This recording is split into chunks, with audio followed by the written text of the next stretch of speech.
of the 5th edition. Join our various gaming groups as we play the 5th edition of Dungeons & Dragons. And maybe just hang out and chat about gaming in general. Sit back and enjoy the show.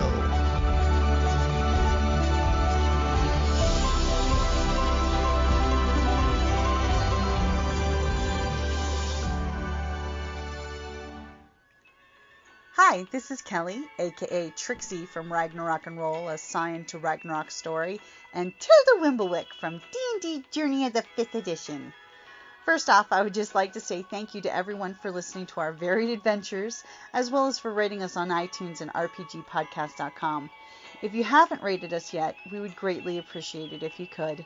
And if you're looking for more ways to support our efforts, we are now on Patreon, a great site where you can help us continue making more podcasts, as well as some special surprises for our patrons. If you can, please look us up at www.patreon.com/cppn. Every little bit helps. And again, thank you for listening. So, John, Scott, John. Hi, Scott. John's a fellow D&D player, GM, and book writer who I've been trying to get to Tuscon, by the way, Scott. Scott, he is one of my D&D players, longtime friends, and part of Tuscon, so I totally just want to throw that out to both you guys.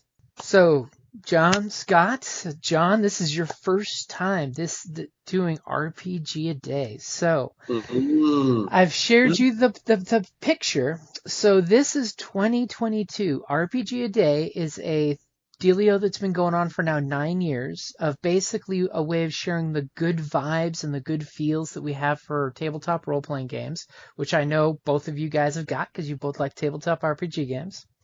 And yes, sir. Each day of the month has a prompt. So today's, as the first RPGaDay of 2022, and by the way, totally hashtag RPGaDay2022 on all your social media stuff that you do for RPGaDay, so that way everyone can go on and just Google hashtag RPGaDay2022, and we can all find each other's vlogs, blogs, podcasts. Most folks, I've actually seen some folks that have done artwork for RPGaDay, which is cool. I've got a secret. I only use Facebook. I've tried Instagram, I've tried Twitter, and I have accounts, but sometimes I can't even log on because my A, I've forgotten the password, or B, my account was inactive for so long it was shut down, and I'm like, oh God, So I admit I do everything on Facebook because it's easy, it's simple, and yeah. But yep. After 14 years on Facebook, I recently had a catastrophe. I don't want to get into this. So okay, guys, what's the topic? What are we talking about? So for RPGaDay 2022, as we are on August the 1st, the topic is, who would you like to introduce to RPGs?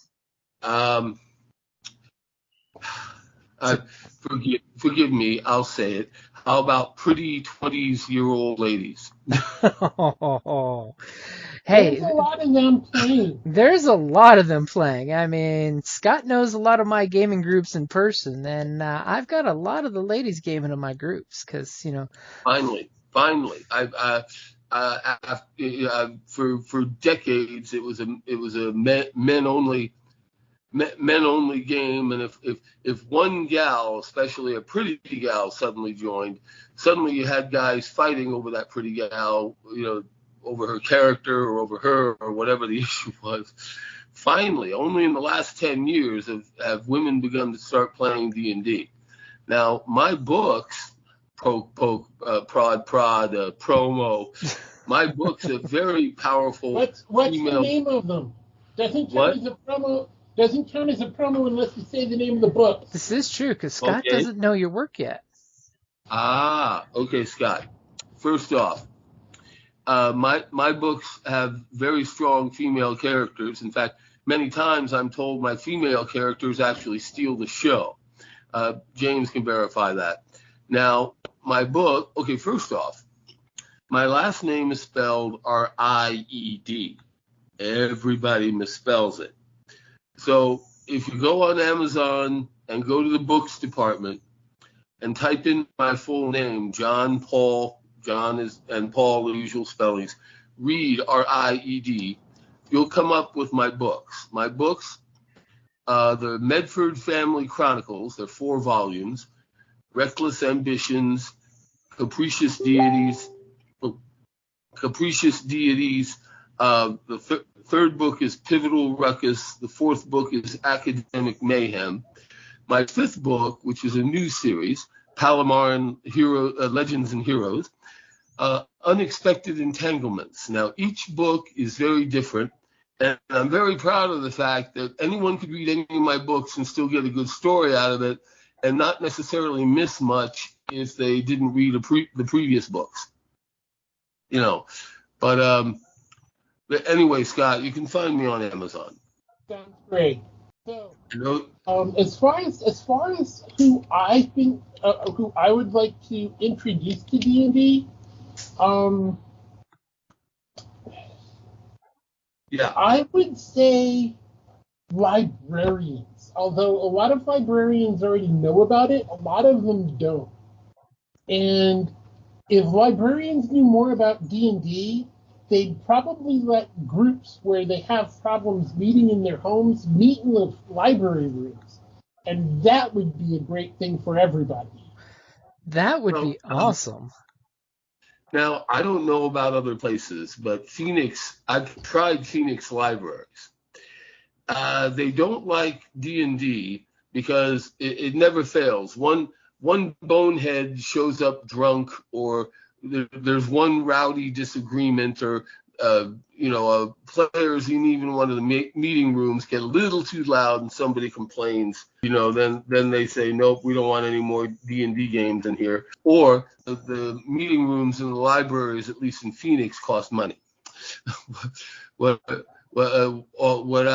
I had a great friend, I still have him, a good friend in Glendale, Arizona, with a big dining room, big table, plenty of room for gaming. The problem, though, is now I'm living in Mesa. I'm literally like 45 minutes, 50 minutes. Like, it's literally across town for me to get there.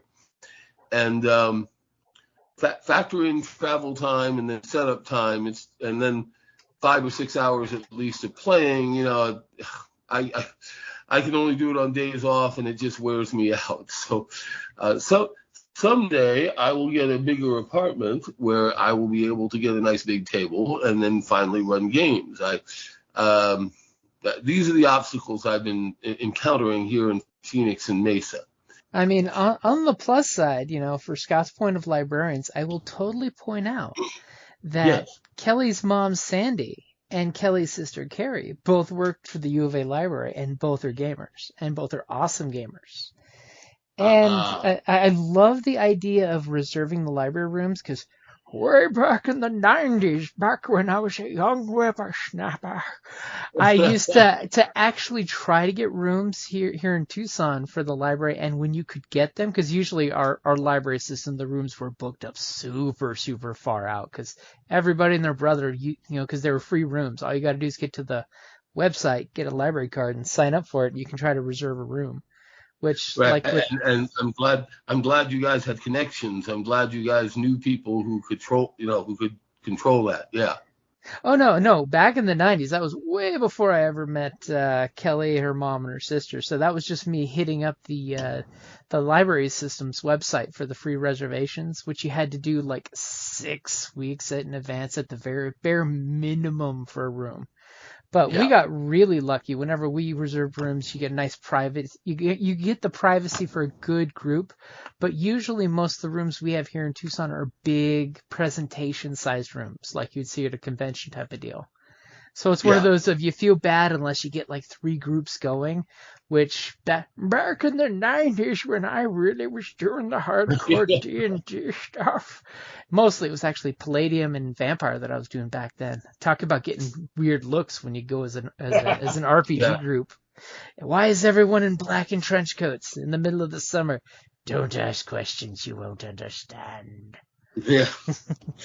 Oh boy, I don't get me started. I am 56. I started playing D&D way back in 1978. So I'm willing to bet that I'm the old man of the group here. Scott, may I ask your age? I know James. I'm actually 57. What? I'm actually 57. Oh my goodness. Okay. By the way, I'll be 57 next month. So okay, we're the same age roughly. Okay. And totally for my answer for the who would you like to get into RPGs, I'm going to totally go for the very diplomatic answer, especially for someone who runs a podcast and runs way too many games. I want everyone to play RPGs. I will totally admit that I am totally glad and guilty at the same time that I am guilty of somebody gets that curious look when they see a group playing, and they do that look down their nose to try to figure out what's going on. And I totally have no problem saying, do you want to sit and watch? I can totally swap up an NPC for you to play really quick. I mean, I joke that Sunday when we were at Tucson Games and Gadgets playing our normal Daggers of Freeport game, we actually, while Golda and Carrie were going to use the ladies' room, all of a sudden we're expecting them to come back with snacks, and this new person pops his head in, and he says hi, and we say hi because we had the private room, and then all of a sudden Golda pops up and says, "Hi, this is someone I just met, and he was asking us about RPGs while we were in line at the bar getting some stuff, and can he watch us?" And it's like, yeah, you can totally come in and watch us. I mean, it's funny because on our podcast episode we recorded it, and we actually recorded the whole, this is RPGs, this is the introduction, this is how it kind of plays out, because he's fascinated by it because he's watching all these different groups playing this weekend, and he's just like, I don't know how to get started. And the biggest thing is just ask. If you see someone in the RPGs, ask. I mean, because back when I was really getting into it in the 80s, there wasn't a lot of people who had active groups. And it was one of those, you had the secret catchwords. You say the catchword in public and somebody's like, do you roleplay too? Thank you, Stranger Things. Yes, shows like Stranger Things have totally been a positive influence in RPGs. I mean, the opposite of Mazes and Monsters.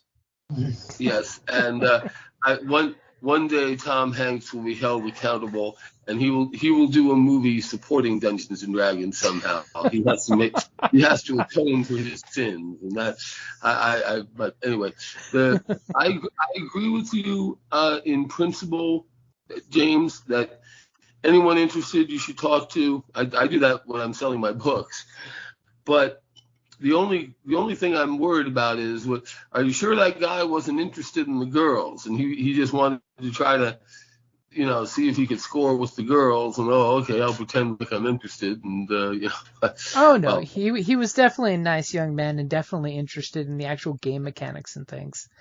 But yes, I would normally say to anyone, I would say, get yourself a player's handbook and find yourself a group. That's the way to do it. Yep. And honestly, that's the best way to do it. And just remember, when you buy that player's handbook and look into it, it is not really a book meant to be read from page 1 to 360. It's a reference book. So totally read up on the player, how to make a player character. Totally read up on the game rules. Don't expect to memorize it because you're going to be at a table full of people who know the rules. So they will totally help you, because sometimes even the hardcore players don't know all the rules, because nobody can know all the rules. And with all the additions out there, and yep. It took me so. I played first edition until only about maybe 5 or 6 years ago, and then I was familiar with 3.0 and 3.5. They're a lot like Pathfinder, and my big gripe with Pathfinder, don't get me started, but my big gripe with Pathfinder is you walk down a 10-foot hallway and you have to roll to see if your bootstrap snaps. Too many rules and stuff like that. I'm a great believer in what Gary Gygax used to say, that whatever you do, don't tell the game masters and players that they don't need any rules. Shh, that's the big secret. There are no rules. Another way to get people in, simply get them while they're young. there's so many people out there with kids and grandkids. They got to be a certain age. Maybe I'm a purist. One thing I did not like about the Stranger Things episode, the first season of Stranger Things, I think the kids were too young. They were in middle school, and they were the age of kids that I did not want to play with. I'm sorry. Easily I think distracted age. Yeah, and ooh, fireball, fireball, fireball. Yeah. That reminds me of that famous LARP video with the guy running through the woods yelling, "Lightning bolt, lightning bolt!" And I'm like, oh. Anyway, so yeah, I say if the kids are older than 13 or 14, then yeah, that's when you get them. Mm-hmm. When they still have that imagination and they're willing to play, right. Just the spirit of play, not the sit at the table play, but just that willing to just play with ideas, play with concepts, get out there and really share with their imagination with other people without being too guarded and reserved. Now, there's something I got to say here, James and Scott, and I hope you'll bear with me. Now, the new Dungeons and Dragons movie coming out with Chris Pine and Michelle Rodriguez. Now, okay, we know that most D&D movies in the past have always ended up unmitigated train wrecks. Either they did not have the special effects to pull it off, or the people who made the movie just had no clue what D&D really was about. Now, I have seen the clips for this new D&D Honor Among Thieves, and I got to admit, I like what I see. Now, granted, it might end up another train wreck, but I'm hoping not. I like the owl bear that I saw. I like the displacer beast they briefly showed. I liked what I saw, and okay. I definitely am. I'm not getting too excited yet, but I'm definitely hopeful. It's one of those ones. I know, like, Kelly was definitely not excited when she heard Chris Pine was involved in the project, but because he's an okay actor. I mean, he's not great. He's okay, in my opinion. He's a pretty boy, yeah. But what appeals to me about this movie is the idea of honor among thieves, because let's face it, guys. Whenever I've played D&D and whenever I've had groups, no matter what the class is, no matter what the race is, everybody ended up a thief. Yep. Regardless of what class background, they basically are kicking in the door and stealing the stuff. It's what D&D kind of devolves into. Do you remember actually the person who came up with the hobo reference? Oh, the murder hobo reference. The murder hobos, yes. Yeah. Yeah. And, anyway, all I can say is that, like I say, I'm hoping that this new D&D movie will not be an unmitigated train wreck like the others have been. It's good that they got a budget. That's the one thing I'm excited for. We're seeing a good budget is the first step. What do we need to talk about before we wrap up? So just make sure when you get on social media that you join in for the RPGaDay for 2022. Okay. Make sure you share the hashtag so that way folks can find it, especially if you do a blog, vlog, social media post, even a picture, or, it could totally be a picture of, hey, I want to get this group, and you can show a picture of Stranger Things, and I want to get young kids involved in gaming because, damn it, the next generation is how we get gaming to keep going. And remember, all of us gray-bearded old folks gotta accept the new kids play the game in their own new way. I actually joke with some folks because I've actually heard some folks complain that they're not playing it right. And I'm like, guys, they're playing it like they can because they don't know any other way. Get them into your gaming group and teach different play styles. If you want younger than 14, the answer's simple. Magic the Gathering. Here are your stupid cards. Here's your blue magic deck, your white magic deck, whatever, And actually, no. What you need to do is, because years and years and years ago, I actually was able to get the library room, but the trade-off was we had to accept everybody. Yep, and And that's important. yeah, so what happened was that us with our gaming group would basically sacrifice a volunteer, and we'd rotate every week, and they'd get the young folk. So what we'd do is it'd just be a simple campaign. So yeah, you've got young people going fireball, fireball, fireball, but you've got to remember that the kids these days are used to online RPGs. That's what they know.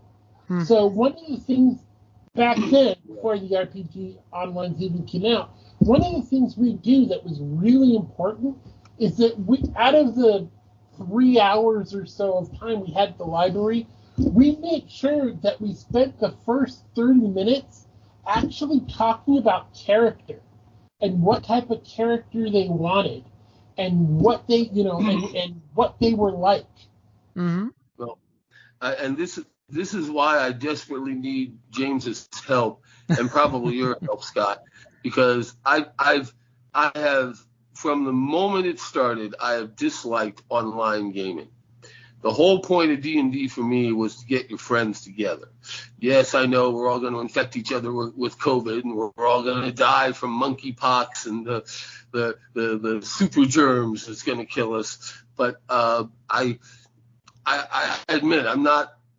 I need to get yanked into the online gaming because now Scott, please take a look at my books. You can actually read sample chapters on Amazon. You can actually look at the back covers. You can see how all of my whole world of Palomar is from my own homebrew D&D campaign. And have you heard of Lit RPG? What? It is an awesome genre. Lit RPG. It's specifically a genre of books that are basically about campaigns that started off kind of as RPGs, and then their stories kind of from that point of view. Mm-hmm. Yep. And I would recommend you read my books. I'm actually applying for jobs. Some of them are in Tucson with the state of Arizona. If by some miracle I get an Arizona state job and they ask me to relocate to Tucson, then great. I will come to Tucson and I will immerse myself in everything. Tucson, Tucson Comic-Con, and I'll say, hey guys, give me a location and a table. I'll run a game for you. Now, I don't know what it's funny. My reputation is interesting.